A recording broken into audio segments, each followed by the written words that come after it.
Dernière journée de Ligue des Champions ce mercredi-là, ça va être une bataille finale contre la mort, je vous le dis direct. Bonsoir à tous et à toutes, j'espère que vous allez bien. On se retrouve sur une nouvelle vidéo d'avant-match entre le FC Barcelone face à Copenhague. Ça va être un match très important pour le Barça. On va parler un petit peu des 18 rencontres qui vont arriver ce mercredi et ensuite on parlera exactement de ce qui va se passer pour le FC Barcelone et Copenhague. Et quand je pense que sur ce match-là qui va arriver pour l'Ajax Amsterdam face à l'Olympiakos, je pense réellement que l'Ajax va se qualifier. Arsenal, pour moi, ils sont déjà qualifiés, donc il n'y a aucun enjeu pour eux. Ils vont gagner et terminer cette phase de Ligue.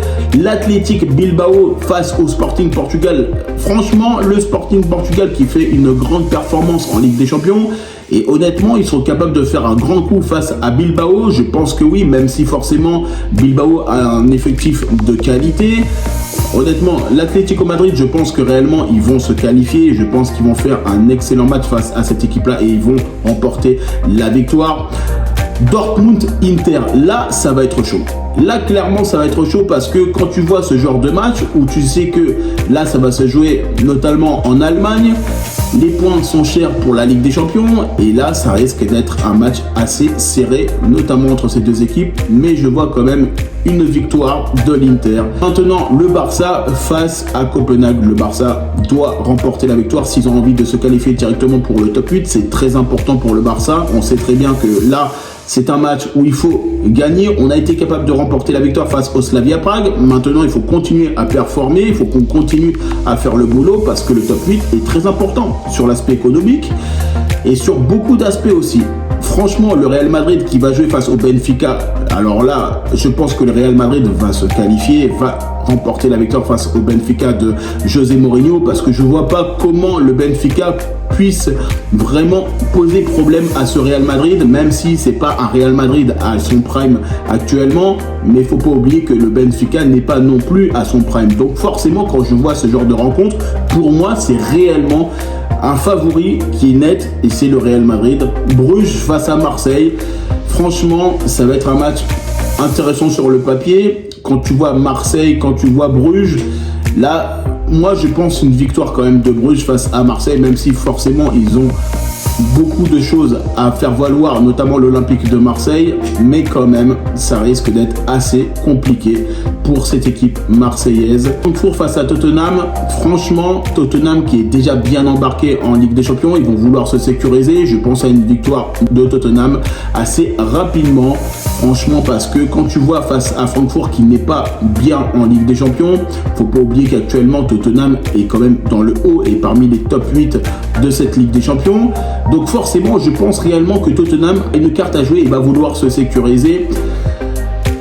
Leverkusen qui joue face à Villarreal qui est déjà éliminé en Ligue des Champions, bah forcément Leverkusen va faire le boulot. Je pense qu'ils vont gagner assez rapidement ce match-là et mettre tout le monde d'accord.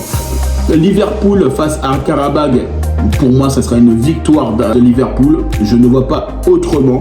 Pourquoi ? Parce que déjà, dans un premier temps, Liverpool a besoin de se qualifier pour la suite de la compétition. Karabakh a besoin aussi. Mais je pense que Liverpool, avec les joueurs et l'effectif qu'ils ont, ils vont être capables de faire de grandes choses dans cette rencontre. Après, on verra bien ce qui va se passer. Manchester City, Galatasaray. Alors là, réellement, pour moi, ça va être un très bon match. Pourquoi ? Parce que Manchester City a besoin d'une victoire. Faut pas oublier aussi que Galatasaray, c'est une énorme équipe qui est capable de faire des grandes choses en Ligue des Champions. Même si forcément, là, on n'est pas sur le même, notamment, classement. Mais attention parce que cette équipe de Galatasaray est capable de faire des bons coups en Ligue des Champions. Et on le sait très bien, la capacité qu'ils ont, cette équipe notamment turque. Et forcément, je pense quand même, malgré tout ça, ça sera une victoire de Manchester City. Juventus-Monaco, pour moi, il n'y a aucun débat. Je pense à une victoire de la Juventus, notamment avec Khéphren Thuram qui sera capable de faire sûrement un grand match. Napoli-Chelsea.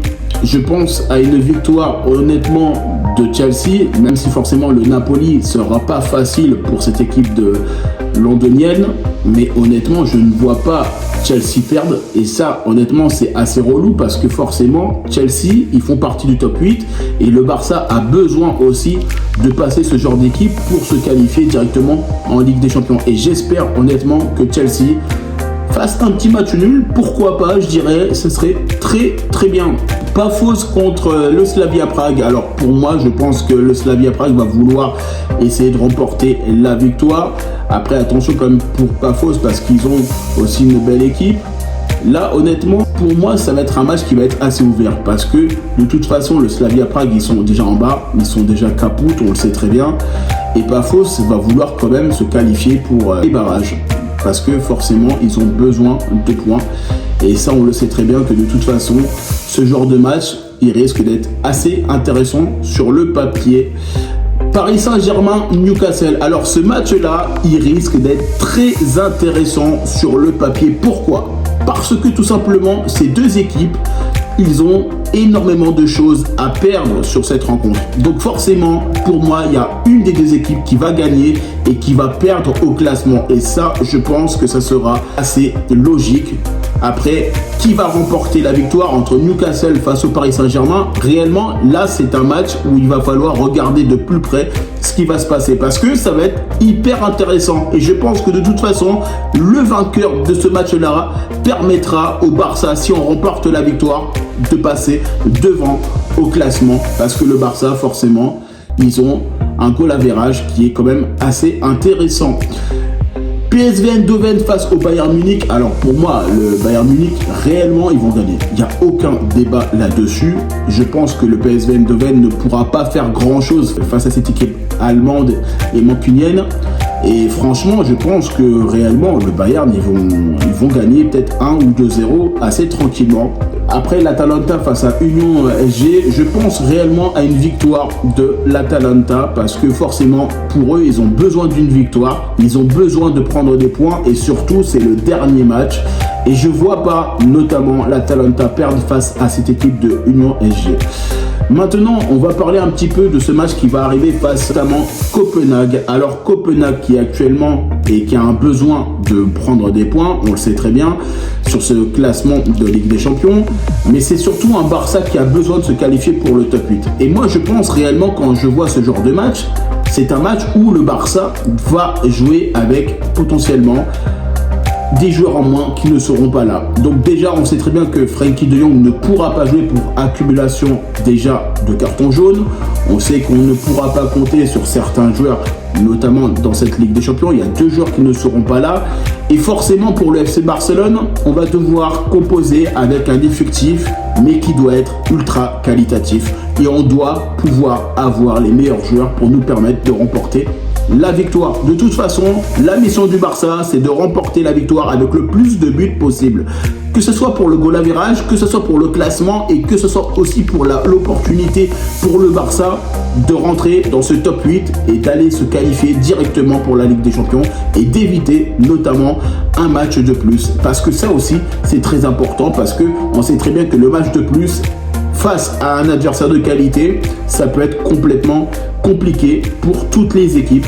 Et c'est vrai que quand je vois ce genre de match face à Copenhague, de toute façon, Copenhague, ils vont jouer leur football, ils vont vouloir jouer à 100%, comme un peu le Slavia Prague, ils vont pas se poser de questions face au FC Barcelone, et c'est à nous de remporter la victoire, et c'est à nous de toute façon de faire ce qu'il faut pour aller chercher cette victoire face à Copenhague. Et de toute façon, c'est un Barça qui va avoir, je pense, la meilleure équipe possible, parce que Hansi Flick, il n'est pas bête, il va vouloir mettre les meilleurs joueurs pour remporter la victoire. Il n'a pas d'autres questions à se poser en se disant on doit gagner ce match-là.